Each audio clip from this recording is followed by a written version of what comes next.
Okay, so welcome everyone. So wonderful to be back here, to see you all. We'll get into 12F.1. We'll just make a start there. My intention is to do both F1 and F2 today. I'll come around, see how we're all going, and hopefully we're moving along pretty nicely. So 12F.1, we're talking about expansion of both polynomial expressions, but also exponential expressions. So I'm going to point out the difference between them in a moment. For now, let's just recap this. Okay, so this is basic index laws. If we have x to the n, what does that mean? It means x times itself, n times. And this is our first index law, isn't it? X to the n times x to the n equals x to the n plus n. So I'm going to show you just why that's the case. It's really something that's really easy to demonstrate. If you have x squared, well, by our rule up here, that's just x times x. Okay, and then we're going to multiply that by, well, x to the 3, that's just x times x times x. And all of a sudden you've got x times itself 5 times, which is x to the power of 5. And so all those index laws, you can perform a similar procedure to demonstrate that they're true. So let's get straight into our first example here. Now I'll point out the difference between a polynomial expression and an exponential expression. Not that it's heaps important for us, but it's good to be aware of these, polynomial and exponential. Okay, and so if you're looking at this one and this one, and I'm asking you, what's the difference between them? Can anyone see, just by looking at it, what's a general difference between these, apart from the number of terms and the numbers that are involved? The x is in the exponent. Very good. Okay, so over here we have some number to the power of x. Over here we have x to the power of some number. Okay, so whenever we have x to the power of n of any form, okay, so x squared is a quadratic, x to the 3 is a cubic, they're all polynomials. X to the n of any form is a polynomial, and whenever we have the number to the power of x, that's what we call an exponential. Okay, so let's perform this. We're going to use index laws here, and I'll go through this nice and slowly. We're just going to perform the distributive law, that x to the 3 is going to multiply all three of these terms. So if we were to expand it, this is what we're going to have.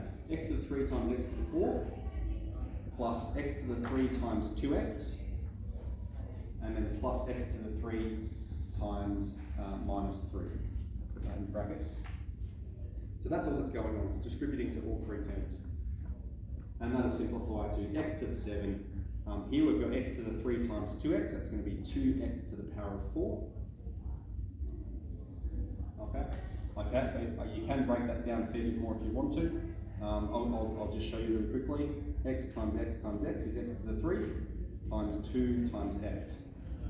Order of multiplication doesn't matter, so we can bring that 2 right to the front, and then we've got 4 lots of x multiplying by each other, x to the 4. Okay, that's the first consideration. The second consideration is that we've got x to the 3 times x to the power of 1. So they're the same base. They're the same base, and so we can add those powers together.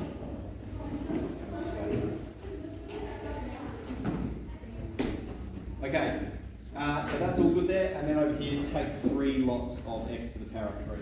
Now, look, you're not getting any marks here for this step. I've only drawn it up here to show you the process that we're performing. This is a 1 mark question, and you can go straight from there to there. Okay, that would be full working out. The working out is the answer.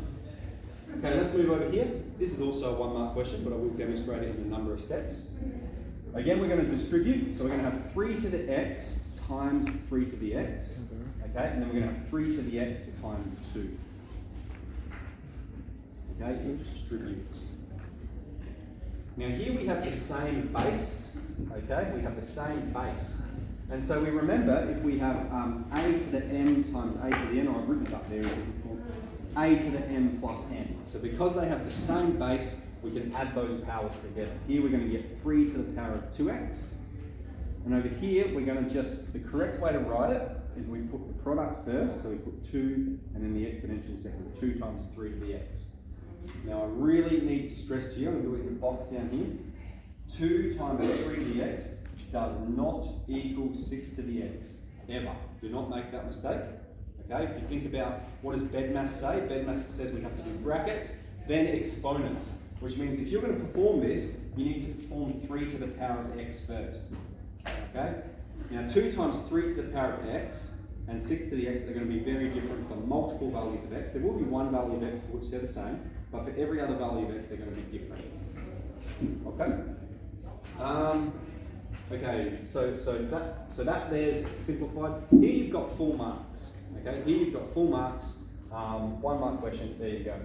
Now some you might find in the textbook in the solutions, what they've recognised is this 3 to the 2x. They've recognised that it's 3 to the 2 to the power of x. Okay, so if you were to, you can split, you can pull the x out the bracket there. If you were to expand those index laws, that's what it would simplify to. And 3 to the 2 is of course 9. So we have 9 to the x plus 2 times 3 of x. So it could be expressed like this, could be expressed like this. Both are correct, 100% correct to perform the expansion. Okay, let's jump over to C. In C, we're going to perform a perfect square expansion. So we should be pretty familiar with that by now, but we've got a take b squared. That's going to expand to a squared take 2ab plus b squared. So I'm going to write it out just like that. We're going to have 3 to the x squared, take 2 times 3 to the x times 3 to the minus x, and then plus 3 to the minus x squared. Right? So this is a, this is b, so a squared, take 2ab plus b squared. And now let's simplify. So again, one of our index laws is when we have a power inside and outside the bracket, they just multiply one another. So we're going to have here 3 to the power of 2x. Here, I'm going to leave that 2 hanging there for now. And you can see we've got the same base. We've got 3 here and 3 here, which means we can add those powers together. I might show you 2 parts that this can take in a moment. So we've got 3 to the x plus minus x. Going that power plus that power because they have the same base. I can add those powers together. Okay, and then over here, 3 to the 2 just distributes against here, 3 to the minus 2x. Okay, so then again, like 3 to the 2x is fine to leave it like that. I'm going to in this circumstance, you could write it as 9 to the x. Here, we've got take 2 times 3 to the x, take x, that's 3 to the power of 0. And then we have 3 to the minus 2x. So we could leave it like that, or we could write it as 1 on top of 3 to the power of 2x. Okay, so you will see it expressed in both ways. If it has a negative power, we can bring it to the bottom of the fraction. Okay, so we've got 3 to the 2x, 3 to the 0 is 1, so we have to take away 2, and then we've got this here remaining as it is. Could be expressed as 9, could be expressed as 3 to the power of 2. Okay, so that's one way to think about it. I just want to point out one step here where you could have made it a little bit different. All right, the answer will be exactly the same. So let's just look at that. We have 3 to the x times 3 to the minus x. Okay, what that means, like if we're thinking about the next laws, it's 3 to the x times by 1 on top of 3 to the x. Yeah, we can recognise that's a negative power. Let's put it at the bottom of the fraction. And then if we multiply these fractions together, we have 3 to the x on top of 3 to the x. We have the same thing at the top as we do at the bottom. That simplifies to 1, okay? And so that's what happened here, 3 to the 0 simplified to 1. So that part there, you could follow this path, or you can follow this path by adding these index laws together. Either will give you 4 marks, either's fine. Okay? Alright, last one with B. And so here we have the polynomial, and that's just going to distribute. Now, I might, in my very first step, before I do distribute it, I'm going to bring that x to the top and make it negative. Okay, and then I'm just going to add those indexes together. So this is going to be 2x to the power of 2 plus let's write it out how we work. Times x to the half plus 3x to the minus 1 times x to the half. Okay, so in both of these circumstances, we have the same base. Now, I mean, you can think, oh, but we've got a 2 there as well. But I've said order of multiplication isn't so important to us. We can just leave that 2 out the front, and we've got x times x to the half. Okay, it's still the exact same expression. And x is squared, isn't it? It's squared. So we've got x squared times x to the half, so we're just going to add those powers together because we have the same base. Now 2 plus a half, 5 on 2. Okay, I'm expecting us to be reasonably competent at adding those fractions now. I can go through that if you want me to. Let me know. And then same here, that 3 is going to hang out, and we have the same base there, x to the minus 1 times x to the half. We'll write that here.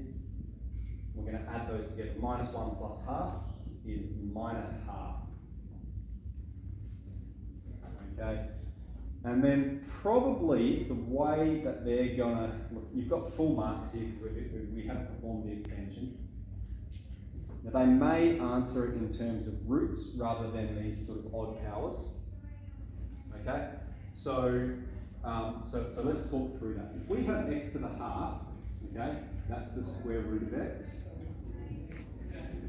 If we have x to the 3 on 2, that's going to be x times the square root of x. And if we have x to the 5 on 2, that's going to be x squared root x. And you can check that by just performing index laws. Okay, x squared times x to the half will be x to the power of 2 plus a half, which is x to the power of 5 on 2. Okay, x times x to the half, so 1 plus a half, 3 on 2. So these things here, they're just going to pop up a fair bit. Okay, particularly in year 12, but maybe just do the introduction there to you now. So we do have full marks here, but you may find in the back of the book they go on x to the 5 on 2, that means 2x squared root x, and 3 x to the minus half, that means 3 on top of root x.